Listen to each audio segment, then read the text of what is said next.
ఓం ఓం నమో భగవతే వాసుదేవాయ. శ్రీ రాధాకృష్ణ రామాయణం అయోధ్యాకాండ 6వ భాగం. 5వ భాగంలో సీతారామ లక్ష్మణులు భరద్వాజాశ్రమానికి చేరుకొనుట, భరద్వాజుడు వారికి ఆతిథ్యమిచ్చుట,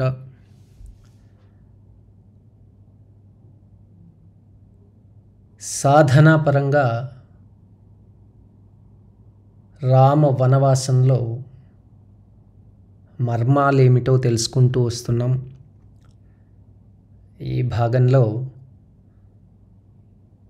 భరద్వాజ మహర్షి సీతారామ లక్ష్మణులకు చిత్రకూటానికి మార్గాన్ని చూపుట, చిత్రకూట పరిచయం,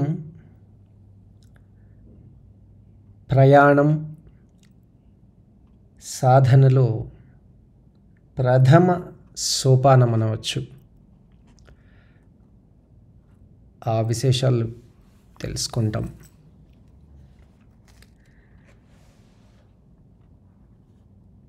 చిత్ ప్లస్ రా ప్లస్ కూటము చిత్రకూటం. చిత్ పదార్థ జ్ఞానముచే, రా అంటే సర్వదా రక్షించు, కూటము అంటే ప్రదేశము లేక భావస్థాయి చిత్రకూటం. అనగా సర్వం ఖల్విదం బ్రహ్మ, సమస్తము పరమాత్మ స్వరూపం. పూర్ణమద పూర్ణమిదం పూర్ణాత్ పూర్ణముదచ్యతే, పూర్ణస్య పూర్ణమాదాయ పూర్ణమేవావశిష్యతే. అంటే అంతరములోను బాహ్యములోని నిండి ప్రకాశించుచున్నది, ప్రకటితమగుచున్నది పరతత్వమే అను దృఢ భావన. పదార్థ జ్ఞానంలో సదా ఉండు స్థాయి రూపమే చిత్రకూటం. దీనికి మార్గం గంగా యమునల సంగమాన్ని మొదట చేరుట. అదే ప్రాణాయామ సాధన. అది ధ్యాన యోగానికి ప్రవేశద్వారం. అపానే జిహ్వతి ప్రాణం ప్రాణేపానం తదా పరే, ప్రాణాపానగతిర్వృద్ధ్వా ప్రాణాయామ పరాయణాః అంటోంది భగవద్గీత. బయటి గాలిని ముక్కు ద్వారా లోనికి తీసుకొనుట పూరకమని, లోననే శక్తి కొలది ఉంచుటను కుంభకమని, ఉంచిన గాలిని బయటికి వదలుటను రేచకంగా యోగులంటారు. ఈ మూడింటి కలయికయే ప్రాణాయామం. ఈ సాధనతో గంగా యమునల సంగమమును సాధించుట. ఇక గంగా యమునలను యోగపరంగా ఆలోచిస్తే, ఈ శరీరం నవద్వారముల పట్టణం, అంటే 9 ద్వారాలు. దీనిలో ఉన్న స్వరముల అనగా వాయువుల సమ్మేళనమే జీవం, ప్రాణం. శరీరం బయట లోపల జీవ వ్యాపారానికి సహకరించేవి నాడులు. వాటిలో ఎడ, పింగళ, సుషుమ్నలు ప్రధానమైనవి. దీనిని సాంకేతిక పరంగా గంగా యమునా సరస్వతులని యోగులు పిలుస్తారు. వీటి కలయికయే కూటం. కూటంలో ఉండువాడు కూటస్థుడు. కుడిముక్కు శ్వాసను ఎడానాడి అని, గంగానాడి అని పిలుస్తారు. అలాగే ఎడమ ముక్కు శ్వాసను పింగళ అని, యమునా నది అని పిలుస్తారు. ప్రాణాయామ సాధనలో ఎడ, పింగళ నాడుల కలియు ప్రదేశాన్నే సుషుమ్న అంటారు. సుషు ఇత్యవ్యక్తం శబ్దం నాయతీతి సుషుమ్న. మరియు సుషుమ్నాంతర్గతం సర్వం తస్మిన్ ప్రతిష్ఠితం. నిశ్శబ్దత, సర్వాంతర్గత అనేవి పరమాత్మస్థాయి. సర్వమును తన యందు లీనమై ఉండునదిగా భావించుటే సుషుమ్నను చేరుట. మన్ను తిన్నాడని యశోద కన్నయ్యను మందలించినప్పుడు కన్నయ్య తన నోటి యందు సర్వలోకాలను చూపుట దీనికి చక్కని ఉదాహరణ. గంగా యమునల సంగమ ప్రదేశమే ప్రయాగ. ఆ తర్వాత చిత్రకూటం 10 క్రోసుల దూరం.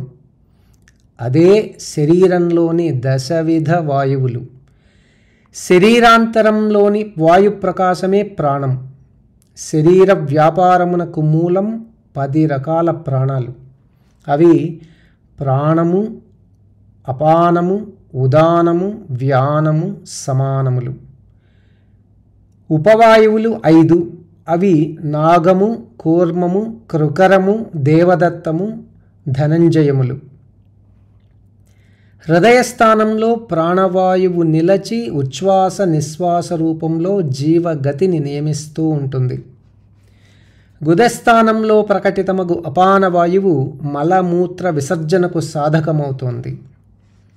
కుత్తుక ప్రదేశంలో ఉదానవాయువు నిలిచి సంకల్పములు అనగా నాలుక, దౌడలు మొదలగు 8 స్థానముల కదలికను, వాంగ్మయోచ్చారణ అంటే వాక్కులను పలుకుట, నిద్రలో మరపు, మెలకువలో శబ్దాది విషయ జ్ఞానములను ప్రకటిస్తూ ఉంది.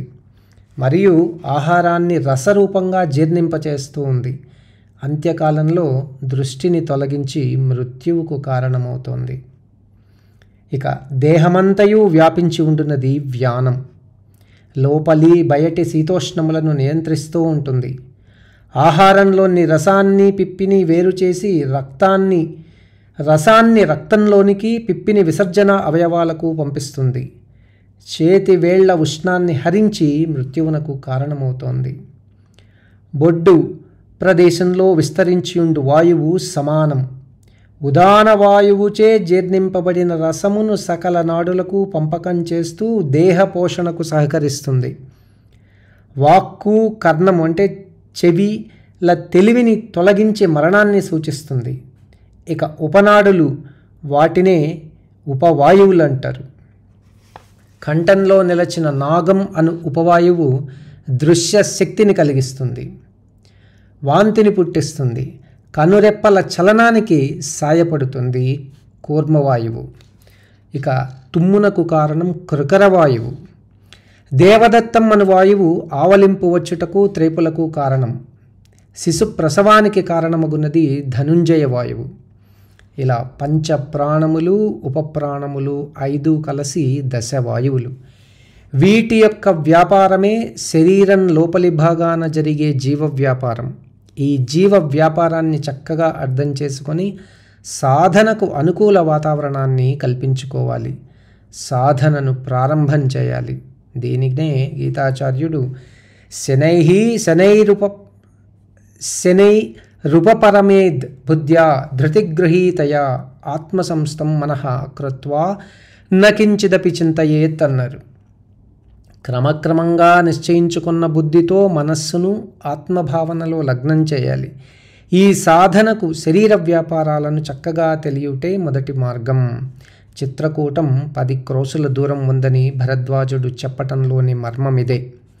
ప్రశాంత మనసం హేనం యోగినం సుఖముత్తమం ఉపైతి శాంతరజసం బ్రహ్మభూతమకల్మషం అంటోంది భగవద్గీత. శరీర వ్యాపారాలు చక్కగా తెలిసినప్పుడే మనస్సు బ్రహ్మానుభూతిలో లీనమవుతుంది.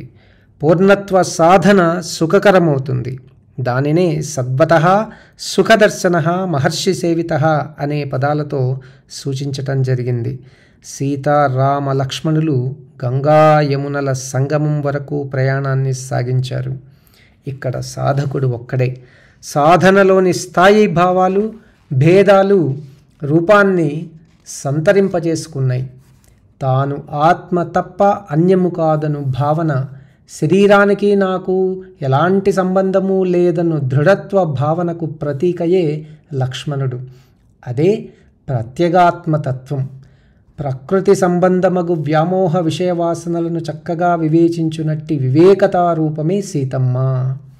మహామాయాస్వరూపం, స్వయం ప్రజ్ఞకు మూలం.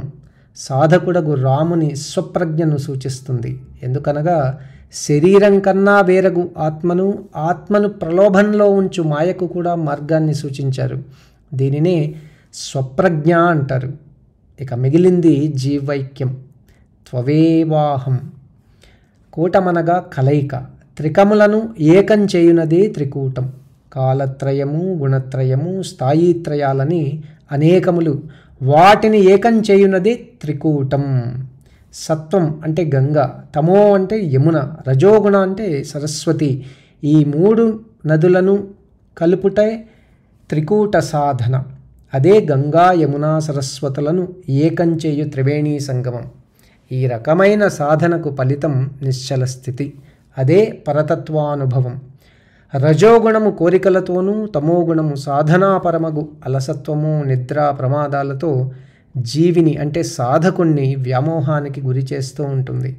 అయితే సర్వత్రా పరమాత్మతత్వాన్ని వివేచిస్తూ అయమాత్మా సర్వభూతానాం అను భగవానుని వాక్యమును నెమరు వేసుకుంటూ సర్వం కల్విదం బ్రహ్మ అను సాధనను సాగించుటే చిత్రకూట గమనం. సర్వాత్మ భావన అను నావను ఏర్పాటు చేసుకుని రాగద్వేష ప్రవాహమును కాళిందీ నదిపై ప్రయాణము చేయవలనను మహర్షి సూచన. దీని ఫలితం తతోన్యగ్రోధమాసాధ్య మహాంతం హరితచ్చదం వివృద్ధం బహుభిర్వృక్షై శ్యామం సిద్ధోపసేవితం. హరితచ్చదం న్యగ్రోధ వృక్షం, మహాంతం శ్యామలం అంటే పచ్చని ఆకులతో కూడినట్టి గొప్ప మర్రి చెట్టు యమునకు మరో తీరంలో కనిపిస్తుంది అంటాడు మహర్షి. మరియు అనేక సిద్ధులకు ఆశ్రయమైనదని కూడా చెప్తాడు భరద్వాజుడు. ఈ మర్రి చెట్టు ప్రస్తావనలో వాల్మీకి స్వానుభవం, ప్రజ్ఞ, వివేచనములను అర్థం చేసుకొనవలసి ఉన్నది. గీతలో భగవానుడు సంసార వృక్షమును అశ్వత్థ వృక్షమని సూచించాడు. సాధనా ప్రగతిని సాధించిన సాధకుడు వాల్మీకి శరీరగత సంసారాన్ని మర్రి చెట్టుకు పోల్చాడు. వివృద్ధం బహుభిర్వృక్షై శ్యామం సిద్ధోపసేవితం అంటూ సాధనా పురోగతిని సూచించాడు మహర్షి వాల్మీకి. చిత్రకూట వర్ణనలో సవిశ్రుత అను పదం సాధన ప్రగతిని సూచిస్తోంది. స్వస్తి ప్రజాభ్య పరిపాలయంతాం న్యాయేన మార్గేణ మహిం మహేషా. గోబ్రాహ్మణేభ్యః శుభమస్తు నిత్యం. లోకాః సమస్తాః సుఖినో భవంతు. జై శ్రీరామ్, జై హనుమాన్.